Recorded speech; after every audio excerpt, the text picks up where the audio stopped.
bedtime story. I'm Superintendent Galvan with the Greenfield School District, ready to read you a bedtime story. And tonight, we are continuing to celebrate Hispanic Heritage Month with Too Many Tamales by Gary Soto and illustrated by Ed Martinez. Latinos, of course, and we're celebrating them all month long. So thanks for being here. Hola comunidad de Greenfield, soy Superintendent Galvan, aquí con ustedes del sitio escolar de Greenfield, leyendo más historias y celebrando hispanos latinos todo el mes de septiembre y un poco también de octubre.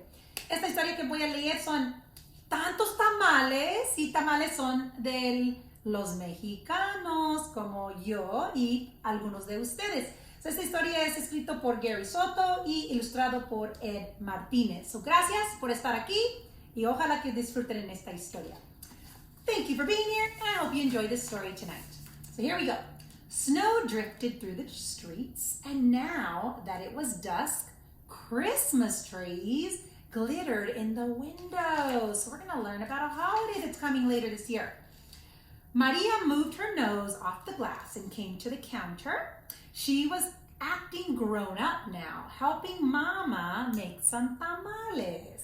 Maria happily kneaded the masa. She felt very grown up, wearing her mother's apron. Her mama had even let her wear lipstick and some perfume. Maria's mother had placed her diamond ring on the counter next to the plate so that it could be safe while she mixed the masa. When her mother left the kitchen to answer the phone, Maria couldn't help herself. She wiped her hands on the apron and looked back at the door. Uh-oh, what's she gonna do?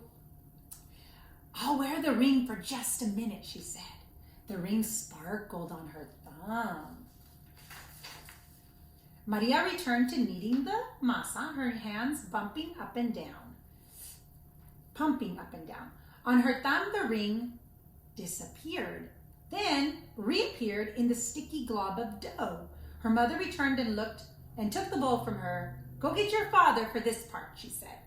Then the three of them began to spread the masa on the corn husk. Maria's father helped by plopping a spoonful of meat in the center and folding the husk. He then placed them in a large pot on the stove.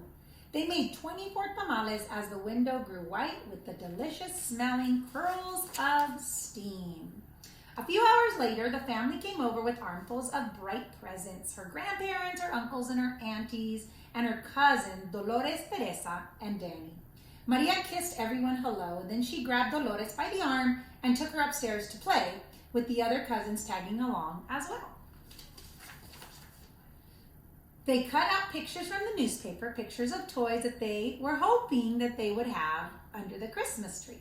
As Maria was snipping a picture of a pearl necklace, a shock spread through her body. The ring!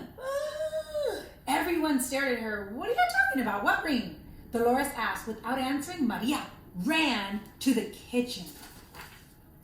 Oh no! The steaming tamales lay piled on the platter. The ring has to be inside one of these tamales, she thought to herself. It must have come off when I was kneading the dough.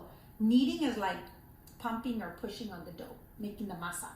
Dolores, Teresa, and Danny skidded into the kitchen behind her. Help me, Maria cried. They looked at each other. Danny piped up first. Wait, what do you want us to do? Well, we have to eat them all. What? If you bite something hard, you tell me, okay? Wait a minute. The four of them said okay, and they started eating. They ripped off all the corn husks on all the tamales. The first one was good. The second one was pretty good. By the third one, they were tired of the taste of tamales. Keep eating, Maria said. We have to find it. Corn husks were all over the floor, and their stomachs were starting to stretch till they hurt. But the cousins kept eating and eating until there was only one tamale on the plate. This must be it, she said. The ring has to be in this one because it wasn't in any of the other ones. Dolores took a bite. Nothing. Teresa took a bite. Nothing. It was Maria's turn. She took a deep breath and slowly, gently bit into the last mouthful of the tamale. Nothing.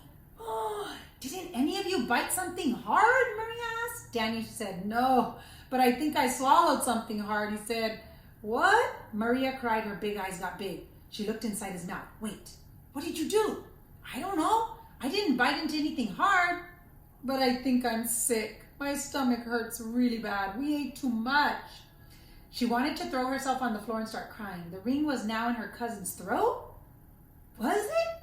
Or maybe in his belly? I don't know, but I have to say something. So she could feel tears rolling down her eyes as she walked into the living room where the grown-ups were talking. They chattered so loudly that Maria didn't even know how to interrupt. Finally, she tugged on her mother's sleeve. "What's the matter?" her mother said. She took Maria's hand. "I did something wrong." "What is it, mija?"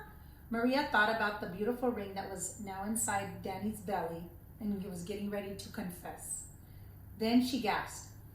The ring was on her mother's finger. What? Bright and everything. Maria's mother scraped off a flake of dried masa. "You were playing with it," she said. "Weren't you?" Uh-oh. I wanted to wear it," Maria said, looking at the ring. Then she said all about how they had eaten the tamales to look for it. Her mother moved the ring a little on her finger. It winked a silvery light. Maria looked up and Auntie Rosa winked at her too. "Well, it looks like we all have to cook another batch of tamales then, don't we?" Maria held her full stomach as everyone filled in the kitchen, joking and laughing. At first, she felt like crying because of what had happened. As she pumped her hands up and down on the dough, a leftover tear fell from her eyelashes and into the bowl. For just a second, rested on her finger, sparkling like a jewel. Then Maria nudged her with her elbow and said, "Hey, mija. Oh, hey, niña. It's not so bad. Everyone knows that the second batch of tamales, they're always better than the first one."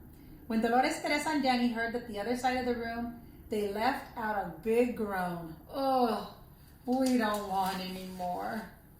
Then Maria couldn't help herself. She laughed. And pretty soon, everyone else was laughing too, including her mother. And when Maria put her hands back in the bowl of masa, the leftover tear was gone. And there you have it. Too many tamales. That is a tradition from those of you out there that are Mexicanos de Mexico. We still do this in our households during Christmas time because we want to be able to share our cultural heritage. So if you make tamales, here's a reminder that it's coming up when we have our winter break. So thank you for joining me here tonight. Super proud to be your superintendent, and I am sending a great big bear hug from our family to yours.